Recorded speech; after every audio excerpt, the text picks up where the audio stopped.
요한복음 5장 1절로 9절입니다. 요한복음 5장 1절로 9절 교독해서 함께 읽도록 하겠습니다. 그 후에 유대인의 명절이 되어 예수께서 예루살렘에 올라가시니라.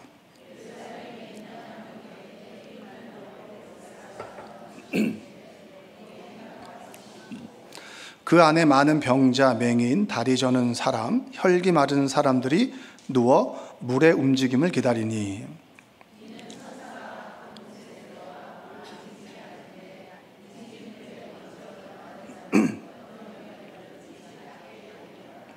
거기 38해 된 병자가 있더라.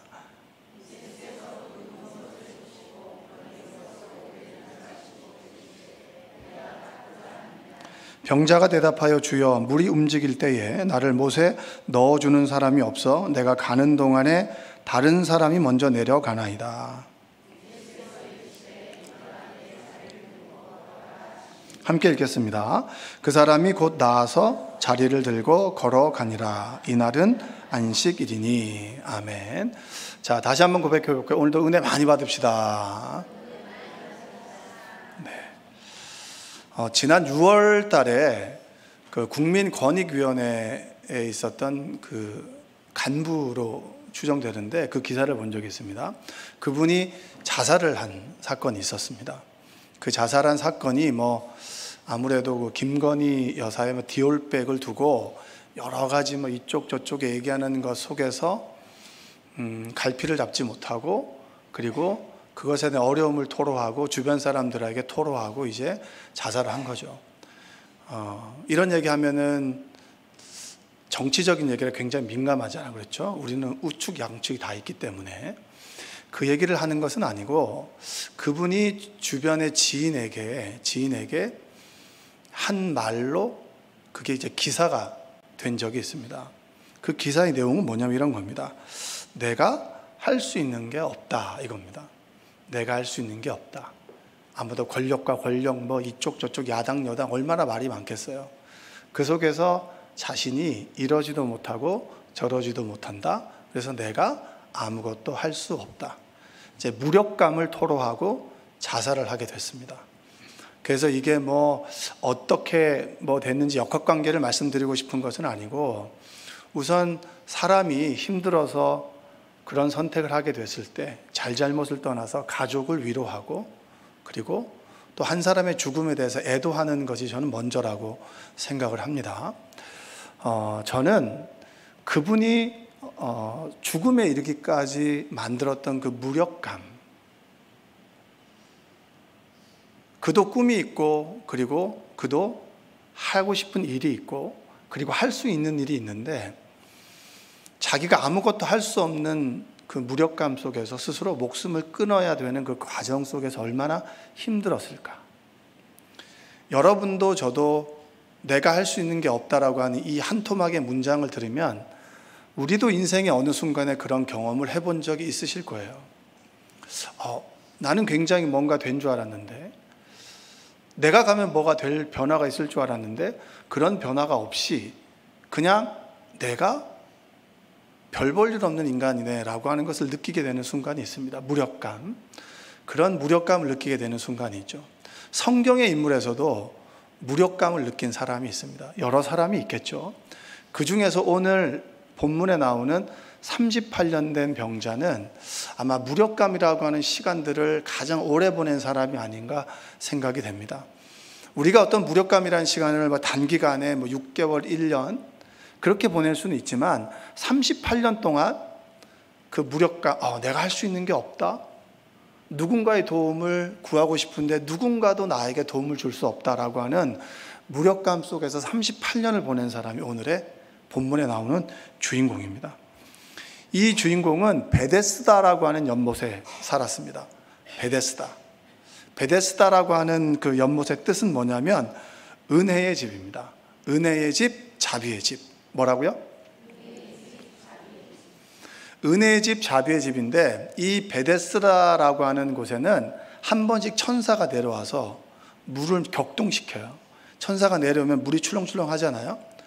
그 출렁출렁 할 때 가장 먼저 들어가는 사람이 병을 낫게 되는 거예요. 그런 전설이 있었고 실제로 그런 일이 있었습니다. 그러면 그 주변에 있는 사람들은 어떤 사람이 왔을까요? 쉽게 내가 이것도 해보고 나았고 저것도 해보고 나은 사람이 오겠어요? 이것저것 다 해봤는데 낫지 않은 사람이 오겠습니까? 낫지 않은 사람이 오겠죠. 그러니까 38년 된 병자 주변에는 정말 낫고자 하는 사람들이 많이 모였을 거예요.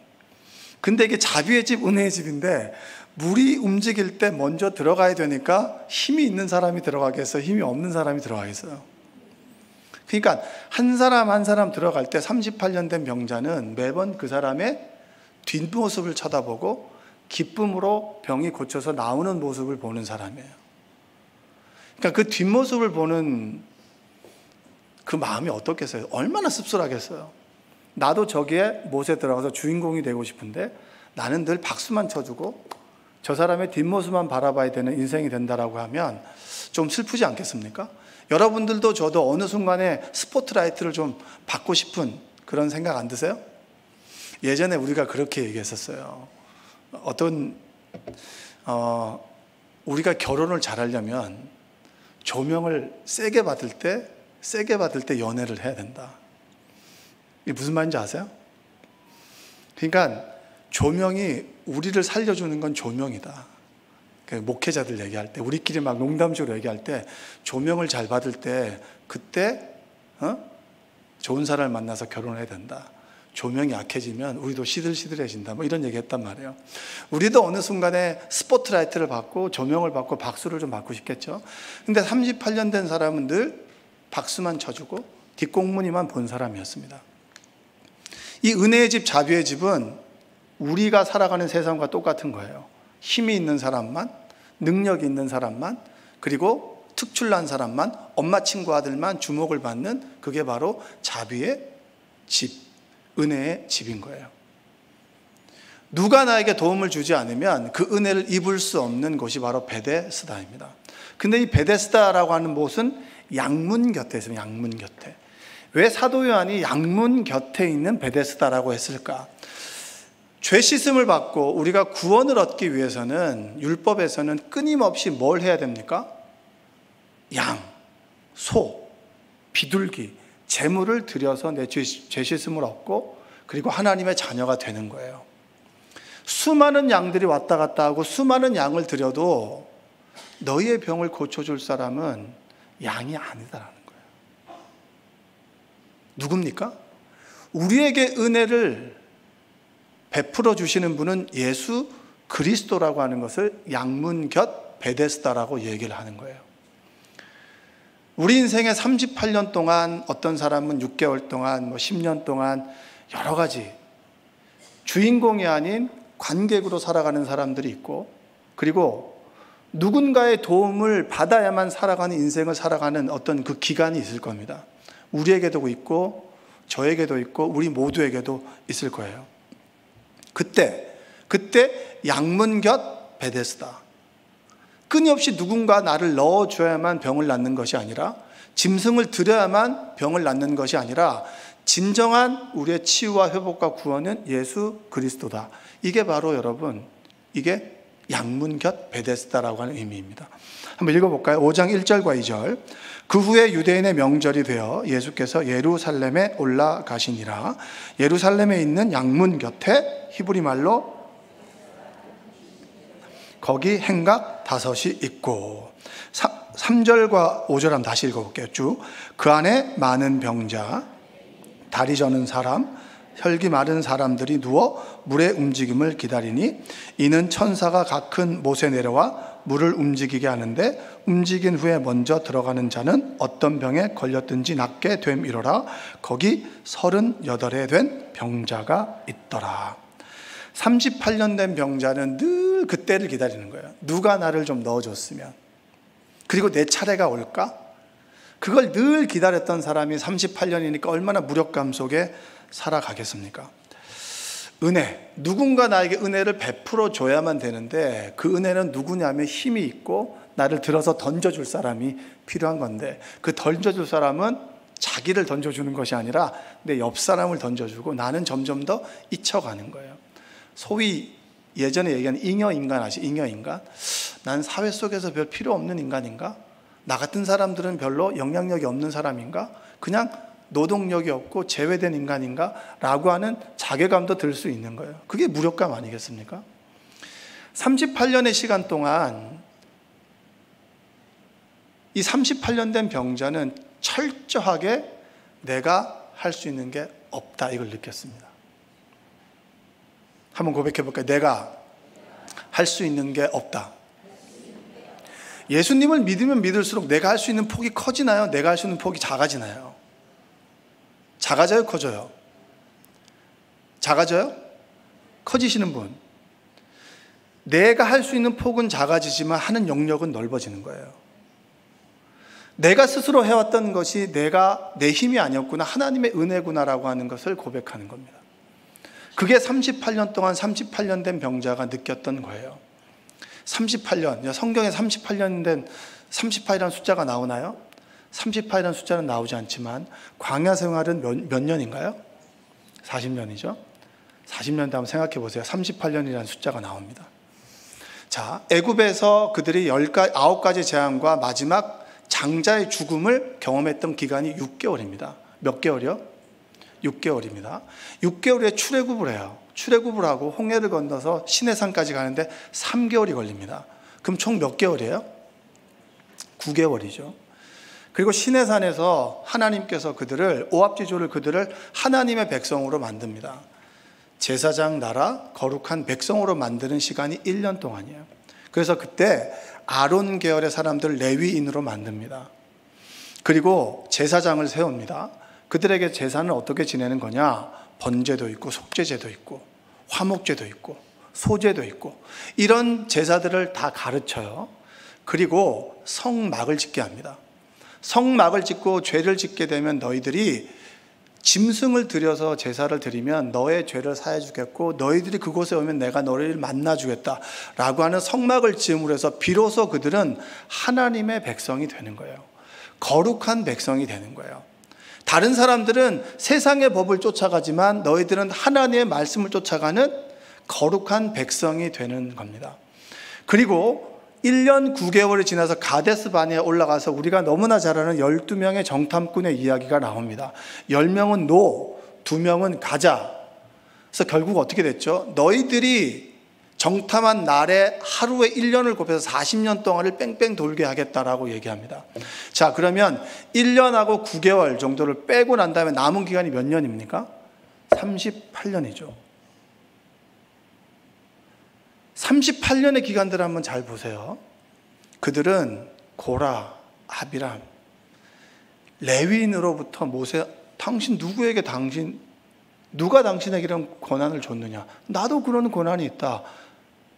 누이에게, 형에게 가족이 배신하는 것을 모세는 경험합니다.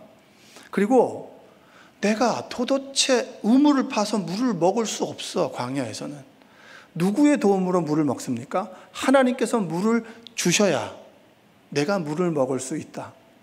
자, 광야에서 농사를 지을 수 있습니까? 없습니까? 농사를 지을 수 없죠. 그러면 내가 가지고 온 식량이 모든 것이 다 떨어져 나갔을 때 누가 줘야 밥을 먹을 수 있습니까? 하나님께서 주셔야 되는 거예요. 그리고 내가 고기를 먹고 싶어. 누가 줘야 되는 겁니까? 하나님께서 메추라기를 주셔야 되는 겁니다. 자, 너무 뜨거워서 낮에 걸어갈 수가 없어. 죽을 것 같아. 그럼 누가 구름 기둥을 막아주는 거죠? 하나님께서 구름 기둥을 막아주는 거고요. 밤에 너무 춥고 두려워. 그때 불기둥으로 그들을 지켜주셨던 분이 누굽니까? 하나님이에요. 그러면 그 38년의 시간 동안 하나님께서 이스라엘 민족에게 주셨던 레슨은 뭡니까? 니네가 할 수 있는 게 뭐야? 네가 할 수 있는 게 있어? 우리는 끊임없이 하나님 앞에서 무능함을 고백해야 돼요. 이것이 믿음의 시작입니다. 아멘? 내가 할 수 있는 게 많은 사람들은 하나님을 믿을 필요가 없습니다. 그러나 내가 예수님을 믿고 난 다음에 내가 할 수 있는 것이 내 힘이 아니었구나라고 하는 것을 날마다 고백합니다. 그래서 모든 것이 은혜였소라고 얘기하는 거 아니겠습니까? 내가 대단히 잘할 수 있는 것이라고 생각했지만 하나님이 함께 하셨구나라고 하는 나의 무능함 속에 하나님의 전적인 은혜가 임하게 됐을 때 내가 그래도 잘 살아가고 있는 것이구나. 38년 동안 끊임없이 이스라엘 민족들은 광야에서는 내가 할 수 있는 게 없어. 그래서 광야라고 하는 원어의 의미가 뭡니까? 다발이에요. 다발은 미드바르라고 하는 말에서 나왔는데 그것은 말씀이에요. 하나님께서 광야 시간 동안 이스라엘 민족에게 알려주고 싶었던 건 뭐냐면 말씀으로 오신 주님, 하나님, 그분이 아니면 단 하루도 살아갈 수 없는 사람들, 철저한 무력감 속에 하나님의 은혜를 경험해야만 살아갈 수 있는 곳이 광야야. 이게 38년의 의미예요. 거기에서 불평과 불만하던 사람들은 어떻게 됐죠? 그들은 가나안 땅에 들어가지 못했습니다. 끝인 거예요. 38년의 병자가 38년의 기간 동안 철저하게 느꼈던 건 뭐죠? 내가 할 수 있는 게 없어. 누가 날 좀 도와줘야 돼. 누가 날 좀 도와줘야 내가 나을 수 있어 라고 하는 그거예요. 저와 우리 모두가 하나님 앞에 무능함을 고백했으면 좋겠습니다. 그 무능함이 자기 비하가 아닌 거예요. 저는 아무것도 할 수 없습니다라고 하는 말은 하나님이 계셔야만, 하나님이 나와 함께 계셔야만 나는 비로소 하루하루를 살아갈 수 있습니다라고 하는 믿음의 고백입니다. 그게 바로 38년 된 병자가 깨달아야 했던 것입니다. 우리의 인생 가운데 문제가 있죠. 그렇죠? 병이 아프기도 하고 병 때문에 물질적인 문제로 여러분이 간절히 원함을 이루지 못한 좌절로 인해서 가나의 혼인잔치에서는 포도주가 부족해서 물을 포도주로 만드셨습니다. 아멘? 믿으십니까? 여러분의 인생에 물이 포도주가 되는 기적을 경험하길 원합니다. 왕의 신하의 아들이 거의 죽게 됐습니다. 절망이죠. 절망을 생명으로 바꾸시는 분이 누구세요? 주님이세요. 우리 인생의 문제는 문제로 끝나는 것이 아니라 문제 속에서 주님을 만나게 됩니다. 문제 속에 있을 때 주님께서 우리를 찾아오십니다. 고백해 볼까요? 주님은 문제 속에서 우리를 찾아오십니다. 어느 분이 이제 어느 분의 언니가 암이 재발을 했습니다. 항암 치료를 하는데 항암 주사를 맞았는데 10일 동안 잠을 못 자는 거예요. 잠을 못 자는데 저보고 기도를 좀 해달라고 그래서 제가 전화 통화를 했는데 기도를 받고 싶으니까 기도를 받고 싶다는데 우는 거예요. 10일 동안 잠을 못 자니까 죽고 싶다는 거예요. 우리는 그런 경험은 없으시죠? 갱년기에 좀 잠깐 그럴 수는 있지만 10일 동안 잠 못 주무신 분들은 아니에요. 보니까 다들 푹 주무신 표정이에요. 잠을 잘 자는 것도 얼마나 큰 복이에요. 불면증 많이 있거든요. 근데 그분에게 있어서는 수면제를 먹어도 잠을 못 자는 거예요. 항암제 때문에. 그래서 기도를 받길 원하시는 게 기도를 해달라는 거예요. 펑펑 우시는데 그 울음 속에서 제가 뭘 느꼈는지 아세요? 그래, 병이 나으면 좋은 약, 좋은 병원에서 나를 고쳐줄 수 있겠지. 그게 아니라는 거예요. 의사가 고쳐주는 것이 아니라 하나님께 의사를 통해서 고쳐주시는 거고, 좋은 약을 먹어서 내가 낫는 것이 아니라 하나님께서 그 약을 통해서 역사하시는 거예요. 누가 나를 못에 넣어주겠지가 아니라 하나님께서 그 사람을 통해서 역사하시는 겁니다. 나는 할 수 있는 게 아무것도 없구나라고 하는 무력감 속에 주님은 우리 인생 가운데 찾아오십니다. 저는 그걸 믿어요. 우리가 찾아간다고 생각하지만 주님께서 우리를 찾아오셨습니다. 그래서 오늘 본문에 뭐라고 하죠? 5장 6절 한번 읽어볼까요? 예수께서 그 누운 것을 보시고 병이 벌써 오래된 줄 아시고 이르시되 내가 낫고자 하느냐. 내가 낫고자 하느냐라고 하는 음성이 어떤 음성일까요? 저는 아주 따뜻한 음성이었을 것 같아요. 그를 바라볼 때 아주 불쌍해 보시지만 그러나 아주 낮게 보는 것이 아니라 내가 정말 낫고 싶니? 네가 정말 원하는 게 뭐니? 여러분이 정말 기도할 때 주님께서 낫기를 원하느냐라고 하는 그 음성을 주신다면 얼마나 감동적일까요? 고3 아이하고 얘기를 좀 나눴습니다.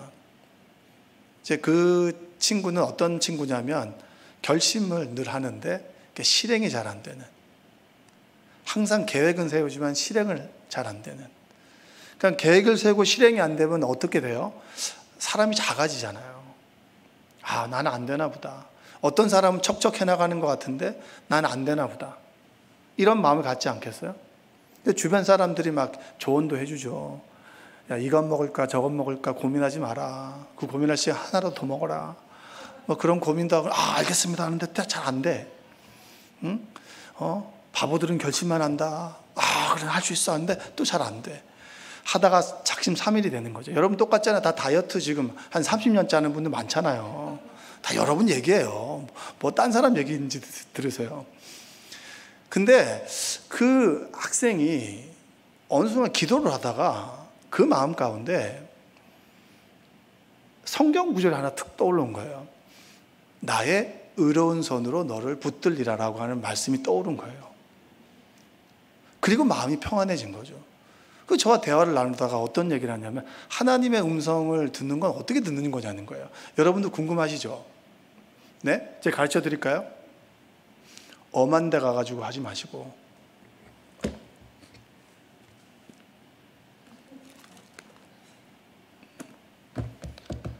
하나님의 음성은 성경에 기록되어 있는 음성으로 말씀해 주세요. 왜 이걸로 얘기하는 줄 아세요? 자꾸 하나님의 음성이 아닌데 하나님의 음성 들었다고 하니까, 자꾸 자기 한 말을 갖다 하나님의 음성이라고 하니까 이렇게 딱 기록해 놨잖아요. 그래서 돌판에다 십계명을 새겼잖아요. 하나님께서 땅에 쓰신 글씨가 뭐예요? 성경이잖아요. 이 성경을 통해서 말씀하시는 거예요. 이사야 41장 10절 그 말씀을 찾아보니까 이사야 41장 10절인가, 두려워하지 말라 내가 너와 함께함이라, 놀라지 말라 나는 내 하나님이 됨이라, 내가 너를 굳세게 하리라, 참으로 너를 도와주리라, 참으로 나의 의로운 오른손으로 너를 붙들리라. 찾아보니까 이 구절인 거예요. 그래서 하나님의 음성은 기록되어진 말씀으로 임한다. 그 얘기를 듣는 순간 용기를 얻은 거예요. 우리 인생 가운데 실패와 좌절과 절망 가운데 있을 때 우리는 무력감을 느끼게 됩니다.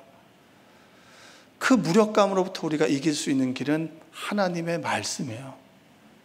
주님께서 우리에게 찾아오셔서 말씀으로 우리에게 선포해 주실 때 비로소 우리는 무력감으로부터 자유함을 얻게 되는 거예요.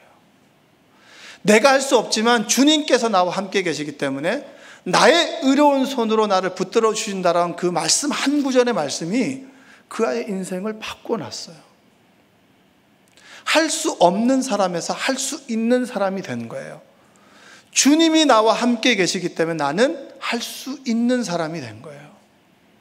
누구도 나를 못에 넣어주지 않지만 내가 낫고자 하느냐라고 물으신 주님으로 인해서 내가 못에 들어가지 않고도 나을 수 있는 사람이 된 거예요. 주님은 여러분에게 묻습니다. 내가 낫고자 하느냐? 우리는 끊임없이 누가 나를 넣어줘야 됩니다. 38년 된 병자는 뭐라고 얘기하죠? 한번 읽어볼까요? 5장 7절 병자가 대답하되 주여 물이 움직일 때 나를 못에 넣어주는 사람이 없어 내가 가는 동안에 다른 사람이 먼저 내려가나이다. 주님의 방법이 아니라 우리는 우리의 방법을 이야기합니다. 우리 인생의 문제 가운데 우리는 이런 계획, 이런 방법, 이런 사람의 도우심을 통해서 해결될 거라고 믿지만 주님의 기적은 그것이 아니에요. 그것을 넘어서 네 자리를 들고 걸어가라는 거예요. 병자는 38년 동안 무력감 속에 내가 할 수 있는 게 없고 끊임없이 누가 나를 넣어줘야 되고 누가 나를 도와줘야 되고 내가 누구보다 빨리 저 못에 들어가야 내가 나을 수 있다라고 믿었지만 주님께서는 네 자리를 들고 걸어가라는 거예요. 주님께서는 지금 여러분에게 말합니다. 무력감 속에 내가 할 수 있는 것이 없고 늘 두려움과 염려와 근심 가운데 살아가십니까? 네 자리를 들고 일어나라. 걸어가라. 나는 할 수 없지만 주님은 할 수 있는 거예요. 저는 주님의 기적을 믿습니다. 우리 인생의 문제가 아닌 주님의 만남의 기적으로 만드시는 분이 바로 우리가 믿는 예수 그리스도입니다. 얼마나 많은 무력감 속에 살아갑니까? 억울하게 누명을 뒤집어 쓰고 살아가는 사람도 있고, 선의로 행했던 일로 인해서 오히려 육신의 고통을 당하는 사람도 있고, 나의 고통이 나의 고통으로만 끝나면 좋은데 그것이 자녀들에게 짐으로 다가오게 될 때 얼마나 무력감을 느끼겠어요. 그 무력감 속에 주저앉아 넘어질 때 주님께서는 말씀하십니다. 네가 낫고자 하느냐? 자리를 들고 일어나라. 자리를 들고 일어나라. 아멘? 여러분, 주저앉지 마십시오. 주님을 믿는다라고 하는 것은 나의 철저한 무력감 속에 주님이 내 인생 가운데 찾아오지 않으면 나는 도저히 하루도 살아갈 수 없는 사람이다 라고 하는 믿음의 고백이 우리 가운데 있는 사람들이에요. 그래서 우리는 주저앉지 않고 두려워하지 않고 절망하지 않고 웃으며 살아갈 수 있는 사람들입니다. 여리고성이 무너집니까? 무너지지 않습니까? 안 무너질 것 같은데, 몇 분한테는 안 무너질 것 같은데요. 여러분, 이럴 때 아멘 하셔야죠. 믿음으로 고백하셔야죠. 여러분의 인생 앞에 있는 여리고성은 무너집니다.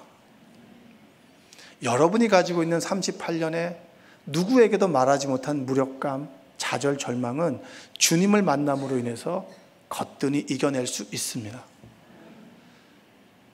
이 말씀이 여러분에게 위로와 소망이 되었으면 좋겠습니다. 주변을 한번 보세요. 힘든 사람들 너무나 많아요. 힘든 상황 속에서 우리가 하루를 살아갈 수 있는 힘은 뭐죠? 예수 그리스도입니다. 주님을 만남으로 인해서 우리는 하루를 살아갈 수 있고 내일을 기대할 수 있는 사람들이에요. 여러분의 인생 가운데 나는 아무것도 할 수 없어, 저 사람이 도와주지 않고 이것도 없고 저것도 없고 저것도 없어서 나는 아무것도 할 수 없어. 맞아요. 그러나 예수 그리스도가 우리 인생 가운데 찾아오셔서 38년 된 병자를 네가 낫고자 하느냐? 네 자리를 들고 일어나라, 걸어라 했던 그 말씀이 여러분의 인생 가운데 함께 하시기를 주님의 이름으로 축복합니다. 기도하겠습니다. 사랑과 은혜가 풍성하신 아버지 하나님, 감사합니다. 삶의 무력감 속에 살아갑니다. 내가 할 수 있는 것이 대단히 많을 줄 알았는데 병 앞에서도, 조그만 겸사 결과 앞에서도, 사람들의 한마디 앞에서도 넘어지고 부서집니다. 무력감 속에 좌절하고 절망할 때가 얼마나 많이 있습니까? 내가 할 수 있는 게 없다라고 하는 38년의 시간 동안 얼마나 힘들었겠습니까? 38년 동안 내가 무력감 속에 있을 때 주님께서는 그 무력감의 끝에 우리를 찾아오셨습니다. 네가 낫고자 하느냐? 네 자리를 들고 일어나라. 이 생명의 말씀이 우리 가운데 임하길 원합니다. 기도 가운데 있는 우리 성도들 가운데 임하길 원합니다. 찬양과 기도 가운데 넘어져 있고 그리고 누워 있고 좌절하고 절망했는 우리 인생들 일으켜 주시옵소서. 주님을 믿음으로 소망 가운데 살아가길 원하오니 우리와 함께하여 주옵소서. 예수님의 이름으로 기도합니다. 아멘.